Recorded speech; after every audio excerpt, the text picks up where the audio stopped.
Hello guys, welcome to our channel. నేను మీ anchor Teja. అయితే కల్కి మూవీ ఎంత బ్లాక్ బాస్టర్ అయిందో మనందరికీ బాగా తెలుసు. అయితే ఈ మూవీని ఎవరైతే నిర్మించారో నాగ్ అశ్విన్, సో ఇతను మూడో మూవీకే చాలా అద్భుతంగా హిట్ అయితే కొట్టేశాడు. అసలు నాగ్ అశ్విన్ ఎవరు, ఇవన్నీ కూడా మనతో పాటు డిస్కస్ చేయడానికి సీరియల్ ఎంటర్ప్రైనర్ సంతోష్ గారు ఉన్నారు. ఆయనతో మాట్లాడుతాం. నమస్తే అన్న. నమస్తే. సో నాగ్ అశ్విన్ ఎక్కడ విన్నా కానీ ఇప్పుడు ప్రజెంట్ నాగ్ అశ్విన్ గురించి ఎక్కువ మాట్లాడుతున్నారు. ఒక మహాభారతం తరహాలో ఒక మహాభారతాన్ని ఒక సబ్జెక్ట్ గా తీసుకుని ఒక కల్కి మూవీని అయితే తీసుకొచ్చాడు. అంటే ఎవరు ఊహించలేదు ఎట్లాంటి మూవీ వస్తుందా అని చెప్పి. సో దాని గురించి ఏమాట, పేరు తెచ్చేదైనా పేరు పోగొట్టేదైనా సినిమా ఇండస్ట్రీ. సో ఇక్కడ నాగ్ అశ్విన్ విషయానికి వస్తే, తెలుగు సినిమా ఇండస్ట్రీ రాజమౌళితో పెద్ద అదృష్టాన్ని పొందింది. ఎందుకంటే ఆయన తెలుగు సినిమా స్థాయిని జాతీయ స్థాయికి, తద్వారా ఈవెన్ ఆర్ఆర్ఆర్తో ఇంటర్నేషనల్ స్థాయికి తీసుకెళ్లిన ఘనత రాజమౌళిది. అతని వెనకాలని ఇంకెవరు ఇప్పట్లో వస్తారో రారో అనే లెవెల్లో రాజమౌళి గారు చాలా పెద్ద విజయాల్ని, అంటే ఒక బెంచ్ మార్క్ని క్రియేట్ చేశాడు. అలాంటి సిచ్యుయేషన్లో అండర్ డాగ్, అసలు నాగ్ అశ్విన్ చేసిందే 2 సినిమాలు. ఇంతకుముందు దీనికంటే ముందు 2 సినిమాలు చేశాడు, ఇంకొక 2-3 సినిమాల్లో ఇన్వాల్వ్ అయ్యాడు. అలాంటిది 3వ సినిమాకే ఇండియాలోనే బిగ్గెస్ట్ బడ్జెట్ మూవీ చేసి దాంట్లో అద్భుతమైన విజయాన్ని సాధించడం. బిగ్గెస్ట్ బడ్జెట్ మూవీస్ ఈ మధ్యన ట్రెండ్ అయిపోయింది. చాలా బడ్జెట్, పెద్ద పెద్ద బడ్జెట్స్ చేయడం ట్రెండ్ అయిపోయింది. కానీ విజయాల్ని చాలా తక్కువ మంది తీసుకుంటున్నారు. అలాంటిది ఈయన పెట్టిన బడ్జెట్కి ఖచ్చితమైన, అంటే 100% రిజల్ట్ని తీసుకురావడంలో 100% సక్సెస్ అయ్యాడు నాగ్ అశ్విన్. ఇది ప్రభాస్ గారి ప్రభావం ఉన్నా కూడా డెఫినెట్లీ డైరెక్టర్స్ మూవీ అనే అనుకోవచ్చు. దీన్ని ప్రజలంతా ఒప్పుకుంటున్నారు. So definitely it is the director's movie. Nag Ashwin డైరెక్షనే కాకుండా కొన్ని మూవీస్ లో కూడా చేశారని చెప్పేసి అంటున్నారు. యాక్చువల్లీ నాగ్ అశ్విన్ బ్యాక్గ్రౌండ్ గురించి తీసుకోవాల్సి వస్తే, నాగ్ అశ్విన్ వచ్చేసి రానా దగ్గుబాటికి క్లాస్మేట్. వీళ్ళిద్దరూ కలిసి హైదరాబాద్ పబ్లిక్ స్కూల్లో చదువుకున్నారు. సో చిన్నప్పటి నుంచి నాగ్ అశ్విన్, రానా దగ్గుబాటి క్లాస్మేట్స్ అన్నమాట. అంటే రామ్ చరణ్ గారు కూడా ఇతని క్లాస్మేట్ అయ్యే ఛాన్సెస్ ఉండొచ్చు. అంటే రామ్ చరణ్, రానా దగ్గుబాటి వీళ్ళంతా బ్యాచ్మేట్స్ అన్నమాట. సో అయితే మేబీ రానా దగ్గుబాటి ప్రభావం ఈయన పైన ఉందో లేదు అంటే ఈయనకే కంప్లీట్ గా, ఆయన నాగ్ అశ్విన్ బ్యాక్గ్రౌండ్ తీసుకుంటే వాళ్ళ పేరెంట్స్ వచ్చేసి డాక్టర్స్. వాళ్ళ 2 తరాలు కూడా, అంటే నాగ్ అశ్విన్ గారి తాతగారు కూడా యాక్చువల్లీ ఉస్మానియా మెడికల్ కాలేజీలో ప్రొఫెసర్, సర్జరీ డిపార్ట్మెంట్ లో use to be a professor అనమాట. ఆ తర్వాత వాళ్ళ అమ్మగారిని తీసుకుంటే బోత్ తెలుగు స్టేట్స్ లో నెంబర్ 1 గైనకాలజిస్ట్. ఆమె విజయాలు చాలా, అంటే as a doctor, as a gynaecologist ఆమె విపరీతమైన క్రేజ్ ఉన్న డాక్టర్ అనమాట. అదేవిధంగా వాళ్ళ నాన్నగారు కూడా యాక్చువల్లీ ఒక పెద్ద డాక్టర్, ఆండ్రాలజిస్ట్. సో వాళ్ళకి ఇక్కడే కళ్యాణ్ నగర్ లో ఒక పెద్ద హాస్పిటల్ ఉంది. నాగ్ అశ్విన్ గారికి ఒక సిస్టర్ ఉన్నారు, ఆమె కూడా ఒక డాక్టర్. ఈయన మాత్రమే డాక్టర్ కాదే. సో ఇన్ ఫ్యాక్ట్ ఏంటి అంటే, ఏఐజీ హాస్పిటల్ ఉంది కదా, AIG hospital doctor Nageshwar Reddy గారు ఏషియాస్ బిగ్గెస్ట్, అంటే Asia's top most gastroenterologist. And AIG hospital కూడా బిగ్గెస్ట్ హాస్పిటల్ ఇన్ ఏషియా, ఏది గ్యాస్ట్రోఎంట్రాలజీ స్పెషాలిటీలో. సో ఆయన కూడా one of their family member, వాళ్ళ రిలేటివ్ అనమాట. సో కంప్లీట్ వైద్య వృత్తిలో ఉన్న ఫ్యామిలీ నుంచి సినిమా ఇండస్ట్రీకి ఈయన అంటే ఆయన పర్సనల్ స్పెషల్ ఇంట్రెస్ట్ తోనే వచ్చాడు ఆయన డెఫినెట్లీ. అండ్ ఒక డాక్టర్ అవబోయే యాక్టర్ అయ్యాను అనేది కాకుండా 100% ఆయన ఏంటి అంటే, ఆయన ఎడ్యుకేషన్ కూడా ఆయన చాలా క్లియర్ గా ఉన్నాడు. సో నేను మూవీ ఇండస్ట్రీకి వెళ్తాను అని చెప్పేసి ఆయన ఏ మూవీ డైరెక్షన్లోనే పుణేలో కోర్స్ చేశాడు. ఆ తర్వాత మాస్టర్స్ కాలిఫోర్నియా నుంచి చేశాడు అనమాట. సో డెఫినెట్లీ ఏంటంటే టెక్నికల్గా ఆయనకు మూవీ డైరెక్షన్లో 100% క్లారిటీ ఉంది, ఎలా చేయాలి అని చెప్పేసి. ఆయన ముందు నుంచి కూడా ఒక ప్యాషన్ ఉంది. ఆ తర్వాత మన శేఖర్ కమ్ముల గారి దగ్గర అప్రెంటిస్ చేశాడు. అదే టైంలో లీడర్ మూవీకి ఆయన దగ్గర అసిస్టెంట్ డైరెక్టర్ చేశాడు. అదే మూవీలో ఒక చిన్న క్యారెక్టర్ చేశాడు. ఆ తర్వాత లైఫ్ ఈజ్ బ్యూటిఫుల్ మూవీలో అది కూడా కూడా శేఖర్ కమల్ గారి డైరెక్షన్, దానికి కూడా అసోసియేట్ గా చేశాడు. ఆ మూవీలో కూడా ఒక చిన్న క్యారెక్టర్ చేశాడు. మీరు సినిమా చూసుంటే అందులో ఈవెన్ విజయ్ దేవరకొండ కూడా చేశాడు ఆ మూవీలో. మీరు అబ్జర్వ్ చేస్తే విజయ్ దేవరకొండ, నవీన్ పోలిశెట్టి వీళ్ళంతా చేశారు.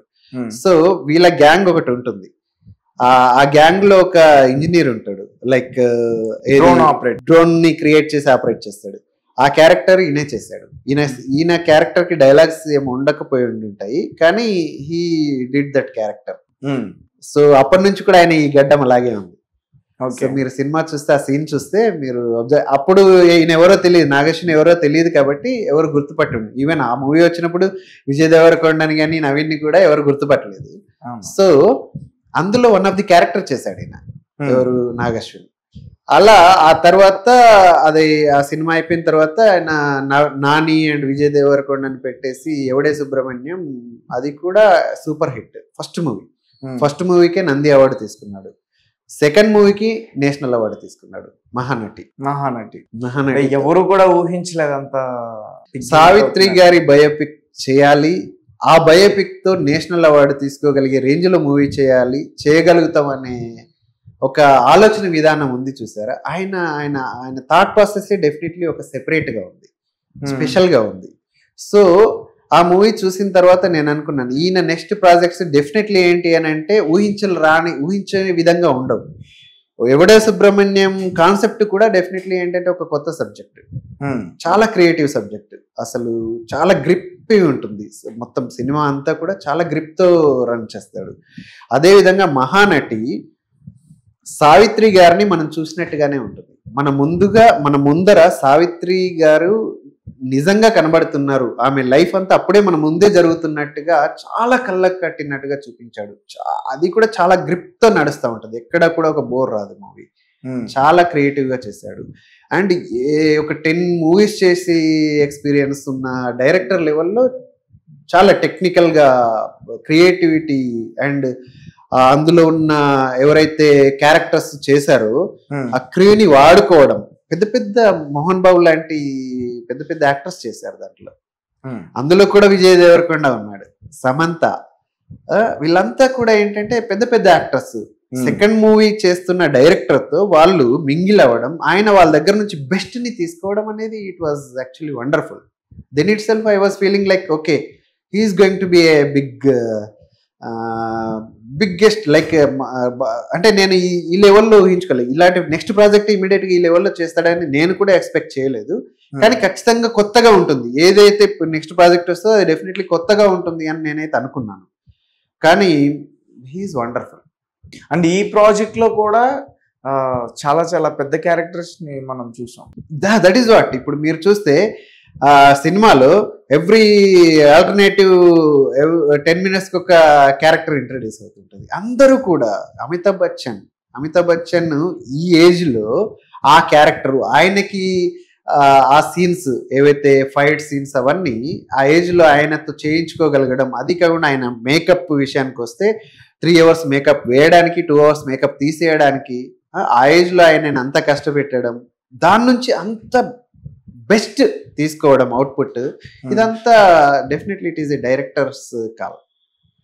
ఓకే. అదేవిధంగా కమల్ హాసన్ గారికి ఆఫ్టర్ ఇండియాస్ బిగ్గెస్ట్ ఆయనకి కమల్ హాసన్ గారికి ఇది సెకండ్ ఇన్నింగ్స్ అనుకోవచ్చు. విక్రమ్ ఎంత బిగ్గెస్ట్ హిట్ కదా, ఆ తర్వాత ఈ క్యారెక్టర్ కి ఆయన ఒప్పించడం, ఈ క్యారెక్టర్ని ఆయన తీసుకొని దానికి కూడా ఏంటి అని అంటే ఆయన క్యారెక్టరైజేషన్ ని క్రియేట్ చేయడం అనేది, అదంతా కూడా డెఫినెట్లీ ప్రభాస్ గారిని కానీ ఇవన్నిటికంటే ఎక్కువగా మాట్లాడుకోవాల్సి వస్తే Bujji. So he has become an automobile engineer ఈ మూవీ కోసము. అది ఆయన వాళ్ళు ఓన్ గా తయారు చేశారు. ఆ బుజ్జి వెహికల్ ఏదైతే ఉందో, నాట్ ఓన్లీ బుజ్జి, చాలా వెహికల్స్ కూడా, ఆ వెహికల్స్ అంతా వీళ్ళు ఏం చేశారు, వీళ్ళే ఓన్ గా బిల్డ్ చేసుకున్నారు అవన్నీ. So that is what is అంటే క్రియేటివిటీ కోసం చచ్చిపోతాడు ఆయన. సో లైక్ ఏంటి అంటే ఓకే నేను ఇది చేయాలి అని అనుకుంటే లైక్ ఆ వెహికల్ మనం చేయలేము అని అనుకుంటే అక్కడ కాంప్రమైజ్ అయిపోవడం కాకుండా yes let us do that. దానికోసం ఎంత రీసెర్చ్ చేసి ఉంటాడు, ఎంత ఎఫర్ట్ పెట్టి ఉంటాడు అది తీసుకురావడానికి. యూనిక్ గా ఉంది, అలాంటి వెహికల్ మనం చూడలేదు కదా అక్కడ. So that is what is అంటే దాని అంటే క్రియేటివిటీని ఆయన అనుకున్నది చూపించడం, అది విజువలైజ్ చేయడం కోసం ఆయన ఒక డ్రీమ్ చేసి ఉంటాడు ఇలా ఉండాలి అని. దాన్ని 100% విజువలైజ్ చేశాడు, విజువలైజ్ చేసి చూపించాడు. Is excellent. రాజమౌళి గారు నిజంగా తెలుగు సినిమా ప్రైడ్ పెంచారని చెప్పాలి. బాహుబలి చిన్న విషయం కాదు, బాహుబలిని ఎవరు మర్చిపోలేరు కూడా, అంటే తెలిసిన జనరేషన్స్ వాళ్ళు. అండ్ అలాంటి రాజమౌళి గారికి బాహుబలి సినిమా తీయడానికి దాదాపుగా 15 ఏళ్ళు పట్టింది. కానీ నాగశ్విన్ గారికి తన 3వ సినిమానే ఒక పెద్ద రేంజ్. కరెక్ట్, అది నిజం. సో స్టూడెంట్ నెంబర్ 1 అరౌండ్ 2001 ఆ టైంలో వచ్చింది నాకు గుర్తున్నంత వరకు. ఫస్ట్ మూవీ రాజమౌళి గారికి, చిన్న మూవీ. ఒక ఈటీవీ రామోస్ ఫిల్మ్ సిటీ నిర్మించిన ఒక సినిమా ఉండింది రాఘవేంద్రరావు గారి డైరెక్షన్లో. ఆ తర్వాత సెకండ్ మూవీ ఎవరికి, ఎన్టీఆర్కి. బట్ ఇదే లాంచింగ్ మూవీ లాగా అనుకోవచ్చు, ఎందుకంటే అంత మంచి హిట్ ఇచ్చాడు. చిన్న మూవీ లాగే వచ్చి ఆ సినిమాతో ఈవెన్ ఎంఎం కీరవాణి గారికి కూడా సెకండ్ ఇన్నింగ్స్. అప్పటికి ఏంటంటే ఎంఎం కీరవాణి గారికి చాలా తక్కువ మూవీస్ వస్తున్నాయి. సో స్టూడెంట్ నెంబర్ 1 నుంచి మళ్ళీ ఎంఎం కీరవాణి గారు మళ్ళీ పెద్ద పెద్ద మూవీస్ చేయడం మొదలుపెట్టారు. సో ఆ సినిమా ఏది మన ఎన్టీఆర్ గారికి కూడా యాక్చువల్లీ మంచి లాంచింగ్ ప్యాడ్. సో అలా వాళ్ళిద్దరికి మధ్య బాండ్ పెరిగింది. ఆ తర్వాత సింహాద్రి కానీ, ఆ తర్వాత ఛత్రపతి కానీ, సై, ఈగా ఇలాంటి మూవీస్ చేసుకుంటూ బాహుబలి రీచ్ అవ్వడానికి మధ్యలో మగధీర ఆయన ఏంటంటే ఒక్కొక్క సినిమాకి ఒక్కొక్క స్టెప్ ఎక్కుంటూ వచ్చారు. ఏది రాజమౌళి గారు, ఆయన హీఈస్ వండర్ఫుల్ డెఫినెట్లీ. అయితే కాకపోతే ఏంటంటే ఆయనకున్న వనరుల్లో, ఆయనకున్న సర్కమ్స్టెన్సెస్లో, ఆయనకున్న లిమిటేషన్స్లో ఆయన 1 by 1 బిల్డ్ చేసుకుంటూ వచ్చాడు. ఈయన ఏంటి అంటే అంత టైం తీసుకోలేదు. ఈయనకేంటి డెఫినెట్లీ ఒక ఆలోచన ఉంది. కాకపోతే ఏంటి అంటే రాజమౌళి గారు ఆ బెంచ్ మార్క్ క్రియేట్ చేయకపోతే ఈయనకు కష్టమయ్యేది. ఆయన ఆ బెంచ్ మార్క్ క్రియేట్ చేయడంతో ఏంటి అంటే ఈయనకు ధైర్యం నిలబడింది. ఈయనకు ఆలోచన ఉన్నా కూడా అలాంటి బ్లాక్ బస్టర్ రాకపోతే, అంత డబ్బులు పెట్టిన తర్వాత అదంతా పోతే ఎవరు తట్టుకోలేరు. సో కానీ మనం కరెక్ట్గా మనం ఏదైతే డ్రీమ్ చేస్తున్నామో దాన్ని విజువలైజ్ చేసి చూపించగలిగితే 100% ప్రజలు దాన్ని ఆదరిస్తారు అనే ఆలోచనని రాజమౌళి గారు నిరూపించారు. దాన్ని ఈయన క్యాచ్ చేస్తారు. ఎస్ డెఫినెట్లీ ఆయన ఏదైతే సక్సెస్ని తీసుకున్నారో అది మనకు ఒక బెంచ్ మార్క్, అదొక రూట్ మ్యాప్.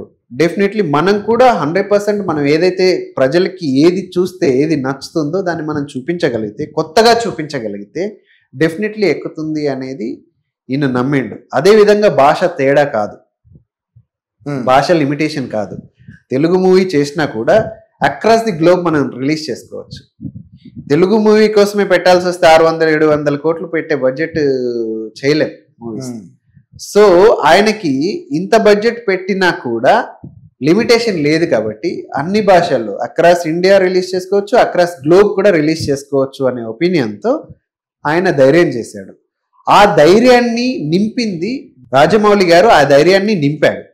ఆ ధైర్యాన్ని నింపింది ఈ నాగశ్విన్లో ఆ ధైర్యాన్ని నింపింది డెఫినెట్లీ రాజమౌళి గారే.